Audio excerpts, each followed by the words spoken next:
Hello everyone, I am Classic Gamer and welcome to a game which I've struggled to get to work, but I think I've managed to get to work. Okay-ish. This is going to be the introduction cutscene because there is a lot of reason that this LP, when I do it, will get flagged by Konami because they hate people LP in their games. They don't like anything like that. This game was lagging quite a lot and I wanted to do a different game, but I've settled with this. And we're going to play through this game, just the Virtuous mission at first.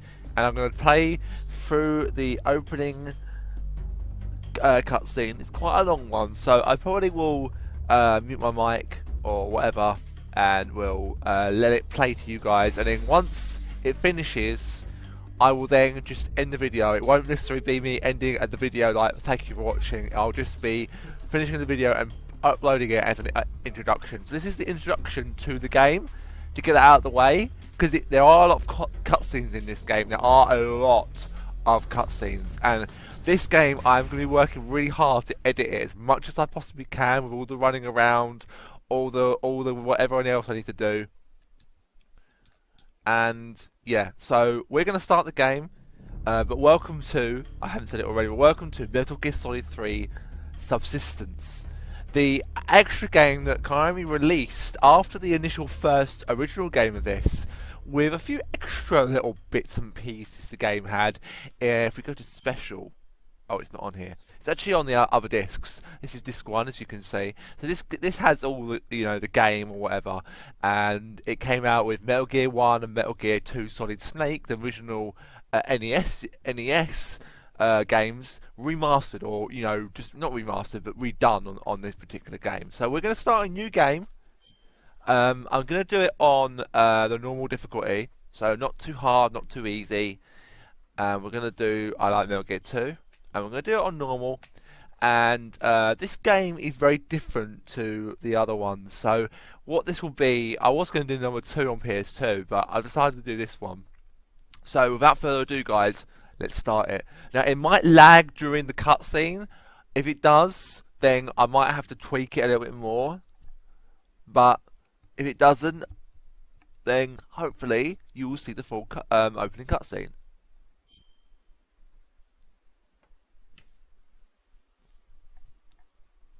After the end of World War II, the world was split into two, East and West. This marked the beginning of the era called the Cold War.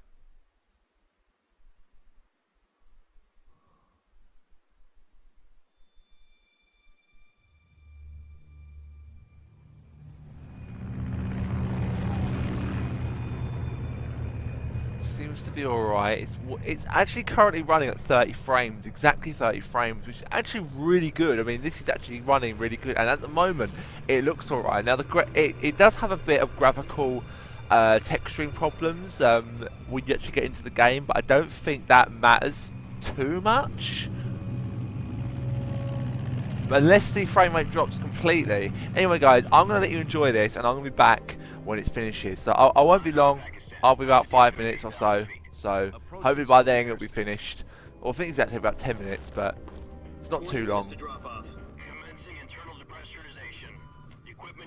Okay, I'll be back in a sec, guys. All right, you ready to go? Drop zone still showing a high pressure mass. Cav okay. Good. We've got high visibility.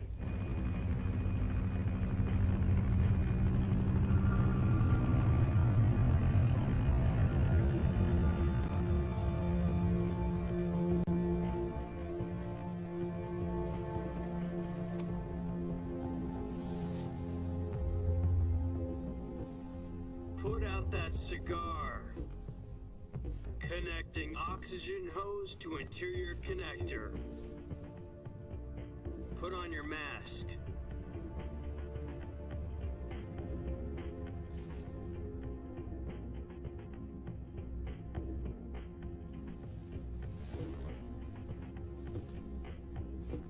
Does this panty waste know what he's doing? Approaching release point. 10 minutes to drop off. Hey! you deaf? He said put out the cigar and put on your mask.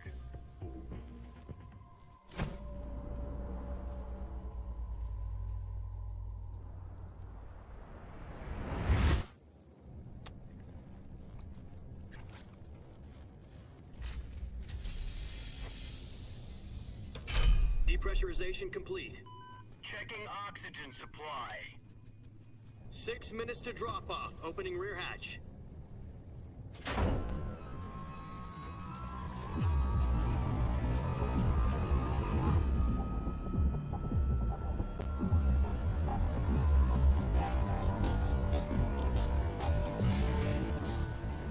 Sunrise.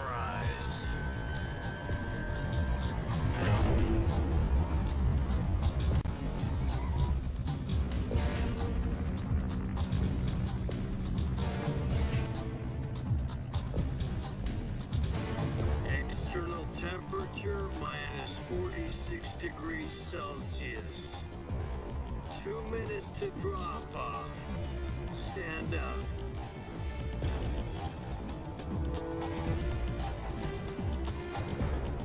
You'll be falling at 130 miles per hour.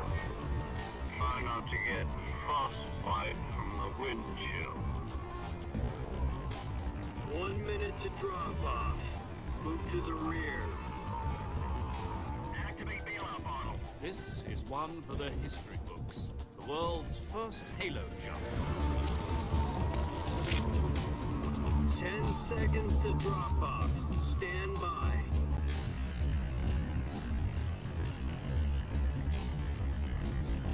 Status okay. All green. Prepare for drop-off. Countdown. 5, 4, 3, 2, 1. Spread your wings And fly. God be with you.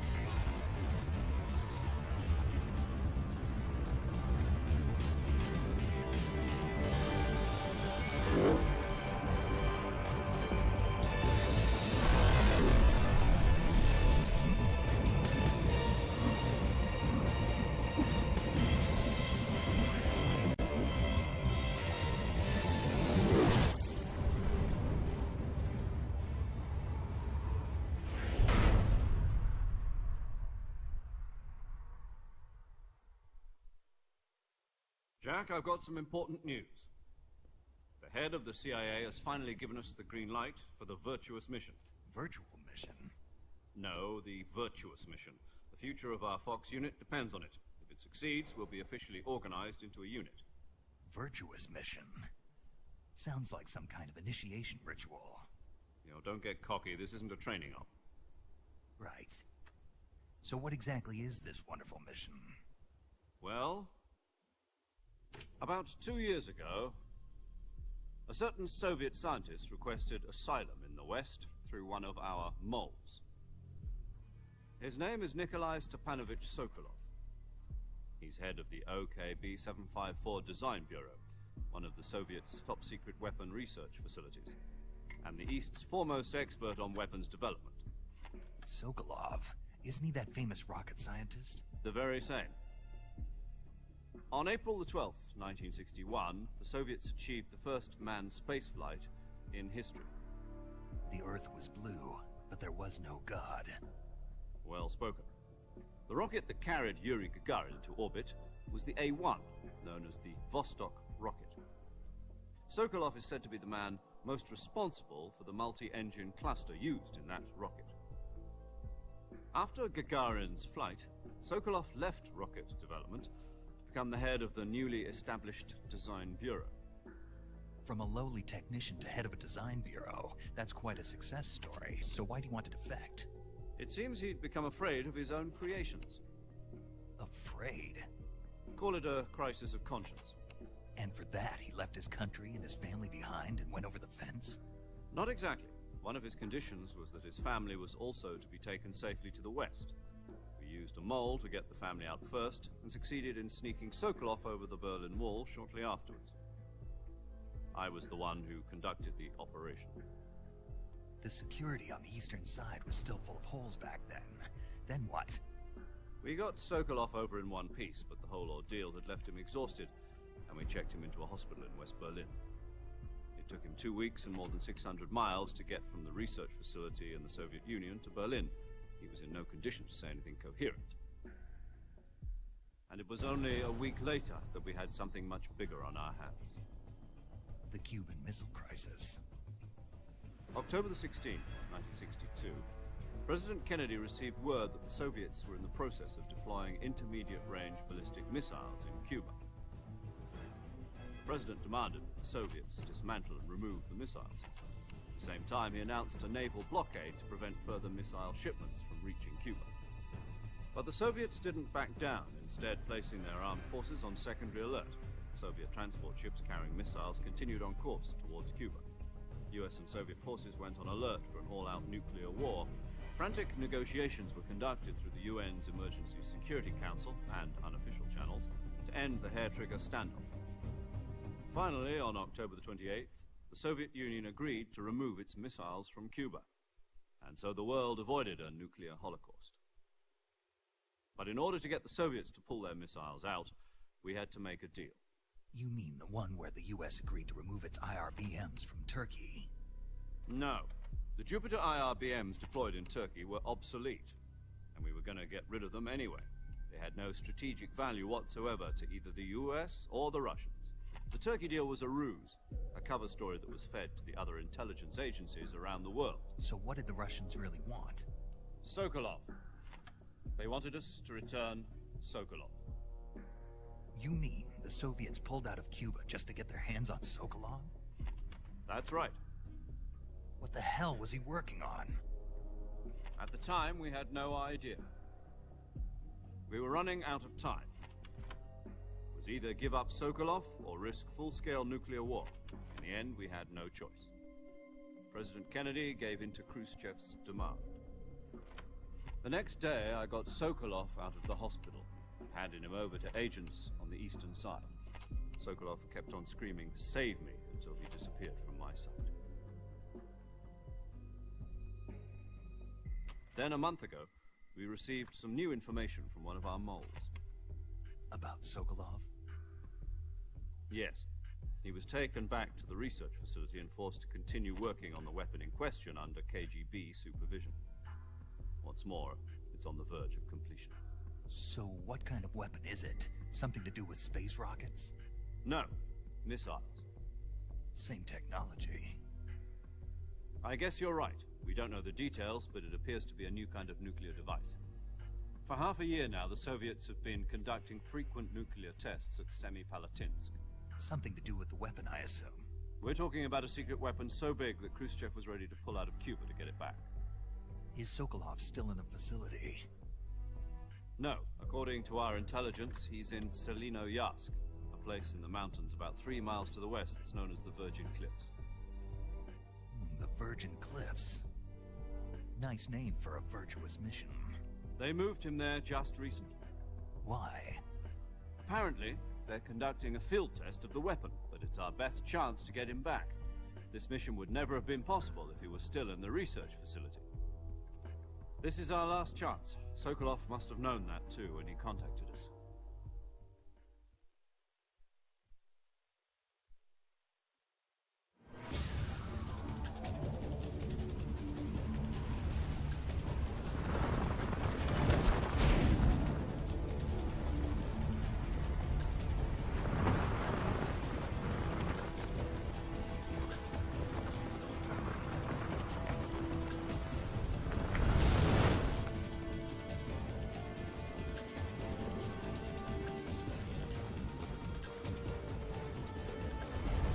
Listen up, Jack.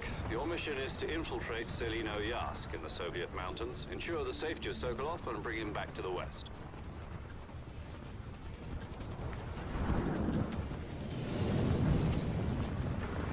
If we don't get Sokolov back before that weapon is complete, we'll be facing a major crisis. The clock is ticking.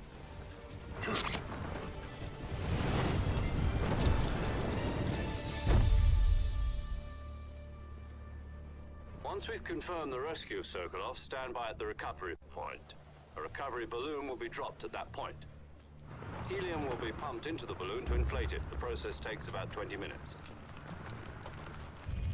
Once it's complete, the gunship's arm will latch onto the balloon and pull it up. The Fulton surface-to-air recovery system. I'm familiar with the theory. Take it easy. It's been combat-proven. Do you think Sokolov is up to it? The shock will be less than during a parachute jump, and the arm can handle up to 500 pounds. So you're planning on going over the border in a single combat talon?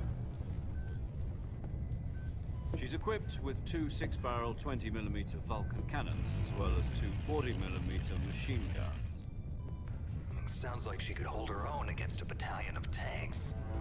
Even with the fuel in the reserve tank, we're facing a 4-hour time limit. If all goes well, it shouldn't take more than a few hours.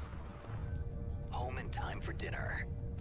But if anything goes wrong, You'll be eating dinner, breakfast, and all the rest of your meals in the jungle.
Alright, am I back and ready?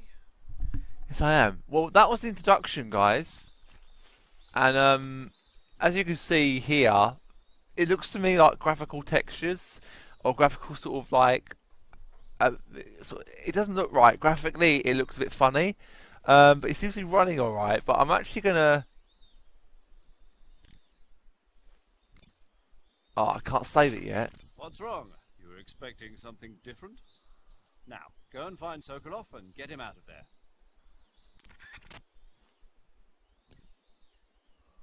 Alright. We're going to have to do it until we can save it. Do you copy? You're already in enemy territory. Somebody might be listening in. From here on out, we'll be using code names to refer to each other. Your code name for this mission will be Naked Snake. I'll be referring to you as Snake from now on. You're not to mention your real name. Snake? Well, you don't like snakes? What do you mean? You've eaten one before, haven't you? In survival training. I'm glad to hear that. I don't know if I'd ever order one in a restaurant, but... Be careful, you might not have a choice. What about you, Major? What should I call you? Let's see. I'll be Tom. Call me Major Tom. Oh, and Snake. Yeah, The crew isn't watching anymore. You can take off the disguise now. good idea. This isn't right. Time for the snake to shed his skin.